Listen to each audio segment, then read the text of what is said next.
A lot of gamers out there have been playing Modern Warfare 2 constantly since the day it was released. Most of them have gotten really good at it too. It just makes good sense that the first-person shooter skills players have learned over the last couple of months would therefore translate really well to EA's forthcoming Battlefield Bad Company 2, it being similar at face value. The reason be damned, because the Bad Company 2 multiplayer demo is chock full of Modern Warfare masters who can't shoot for shit, can't arm an MCOM, and possibly the worst offense of all, couldn't spot a Bradley if it left a track mark across the back of their skull. Well, worry not, here's how not to be a noob at Battlefield Bad Company 2.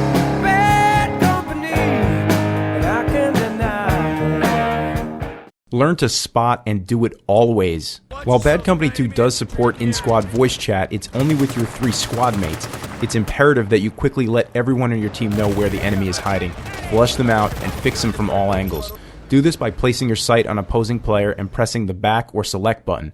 Yeah, that button. We know it's not normally reserved for gameplay, and its usual job is to pause, bring up a menu, and sometimes even go back or select something. But just press it. You hear your character saying, "There's a douchebag hiding in the rocks with a radioactive Twinkie," or something similar? That audio cue is accompanied by a small bright red arrow above your enemy's head. This indicator also appears on screen for all of your teammates for a limited time, allowing them to turn their sights to the enemy and start blasting away in concert with you. Congratulations, you just contributed far more than you ever did playing Battlefield before. Now do this all the freaking time, even if it means practicing daily finger yoga to prevent your left thumb from coming off of the left stick. It's that important. Know your role. I'm a sniper, I'm a sniper, I'm a sniper. No, you're not a sniper. The closest thing to being a sniper in Bad Company 2 is the recon class. Yeah, it looks like you're a sniper. You've got a high-powered rifle with a high-powered zoom and a sick-ass ghillie suit to hide in the brush, but there's more than that. In fact, there's more to each class than what the title lets on. You need to know how to use all of them properly, and don't try to do stuff that's too far outside the strengths of your class. Yeah, it's a no-brainer, but you'd be surprised how many times people whine, "How do I get the machine gun? There's no heavy class on my screen." Here's what you need to know. Assault. Shoot people in short bursts at medium to long distances. Use your grenade launcher when bad guys bunch up. Refill your teammates' supplies if you hear them ask for it. It's not fucking ambient noise. They need more ammo to kill bad guys, and they'll say so when they're running low. You give it to them. Engineer. Hide most of the time, engage enemies at short range in short bursts.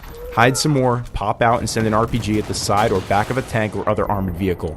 If a friendly vehicle is nearby, help them out by magically repairing it with your impact wrench thing. Medic. Throw medipacks on the ground near buddies to heal them. Hit dead guys who look like lightning bolts on your HUD with the defibrillator to revive them and gain back reinforcement tickets. Most importantly, stand your ground and light motherfuckers up with your machine gun. Firing your machine gun in sustained bursts will actually cause you to gain accuracy. Recon. Shoot people from far away while hiding. Run up to tanks and plant explosives on them.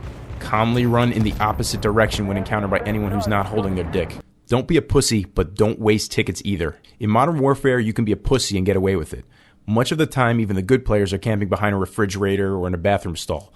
Conversely, there's really very little downside for shit players to run out with guns blazing. If you get shot and killed, you come back in a couple of seconds with full ammo and re-enter the meat grinder. Chances are that someone on your team will get hot and order up a tactical nuke, meaning that you win and you got to eat a bowl of Lucky Charms. But not so for Bad Company 2. Having only one really good teammate means you still lose. Battlefield is more like the electric slide than a breakdance. Your teammates need you to balance cowering like a little pussy with running out into the open and taking ground or objectives when necessary. When you need to take over a building, advance on an enemy, or sacrifice yourself to blow up a high-value target, do it. If things go well, someone will revive you. If not, they'll see you on the other side. That said, there are 2 punishments associated with dying, and you should avoid subjecting yourself to both. 1, you have to wait to respawn. While waiting, the enemy can do bad stuff to you, like steal your ride or blow up your apartment. And 2, when you're on offense, you have a limited number of tickets, each ticket representing a new life. When your ticket count reaches 0, the game is over and you lose. Think before you spawn. After dying, you can either respawn at your current base or on, yes, literally on one of your squad mates. Before selecting your birthplace, check it out. Is there a brand new tank gleaming in the desert sun at your base? You should be the proud owner of it. Is a teammate arming a bomb and needs help defending it? Pop out of his ass and heal him. Likewise, if he's in a no-win situation, don't subject yourself to instant death too. This isn't Thelma and Louise. The choices you have for spawning after death boils down to one thing that you just won't get in other games. Spawn camping is 99% fixed. It's not perfect, but it's the best respawn mechanic you've ever used in a first-person shooter. Use everything at your disposal. A lot of people play their style of play and never deviate from it. In Bad Company 2, as in real war, you don't get to decide you're going to fight one way all the time. In fact, there's lots of stuff to do that's not running a mile to the bomb and desperately trying to arm it. You can and should pilot a radio-controlled helicopter to spot enemies from the air, ride on the back of a quad bike to quickly flank your opponent, shoot a minigun out of a fast-moving Black Hawk helicopter, position a tank with a long-barreled gun on a hill and rain death down on your enemies, transport your buddies while mowing down trees to increase line of sight to the target, and lots more stuff that you'll figure out by hitting buttons when you get into a vehicle. You should do these things not because you're bored of walking, but because you will win if you do them in moderation. Large explosions from tanks and Hellfire airstrikes can blow walls and people out of structures, and you can rack up lots of points by just spotting some more runners for your mates on the ground to exterminate. Try swooping down with the UAV and bowling through an entire enemy squad. It's fun and damn effective. Lastly, if you don't do these things, you will complain that people on the other team are cheap when they do them to you, and that would make you a noob. Yes, the UAV is a radio-controlled helicopter. You've probably seen UAVs in other games, movies, or since the US has been fighting 2 wars for the last 8 years in real life. You may not have seen one that looks like a mini Apache helicopter. This one does. Get used to it. To pilot the UAV, find the computer monitor with the anti-glare hood over it near your base. On Xbox 360, the left trigger and button make it ascend and descend. The right trigger calls in a Hellfire strike. Hold the reticle over your target until it's good and dead, and the right button fires a machine gun, which is effective in short range and long bursts if you lead your prey. Don't forget to spot, avoid enemy fire and hard objects, and yes, you can blow up an airborne Apache helicopter using the UAV.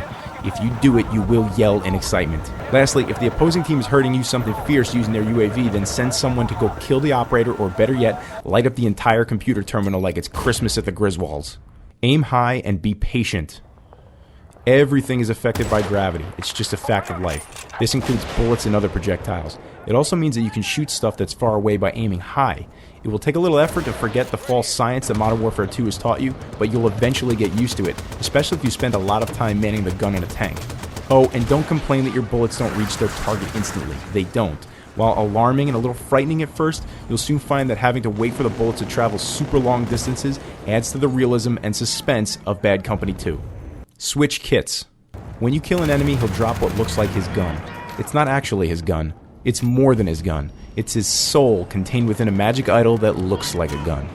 Picking it up will cause you to switch kits, but retain your existing outward appearance. For example, you'll keep your ghillie if you spawned as a recon, but pick up the engineer kit. You should do this not if you have a midlife crisis and get tired of playing your current class, but you should do it when it's to your tactical advantage. For instance, let's say that a firefight just took place between an enemy medic and your buddy the Assault. Both have died. Pick up the enemy's medic kit, revive your buddy, and switch back to being an engineer and erecting dispenses. Think devilishly and pick up fallen kits when it makes sense. What else? Use the back button for other things too. Now you know that the back button is used to spot and how important it is. Well, the back button is also used for other things too, chiefly to communicate with your squad mates to tell them things like, I need ammo, attack Bravo, and hey, I just got shot in the face and need some serious band-aids. Point yourself at various things and press the back button to find out more. Also, don't forget to use it to spot. Don't take it lying down. Speaking of band-aids, you can't go prone like in Modern Warfare 2. You can stand and you can crouch. No, it's not realistic, but this is a video game and it's supposed to be fun. Now quit your bitching and go play Battlefield Bad Company 2.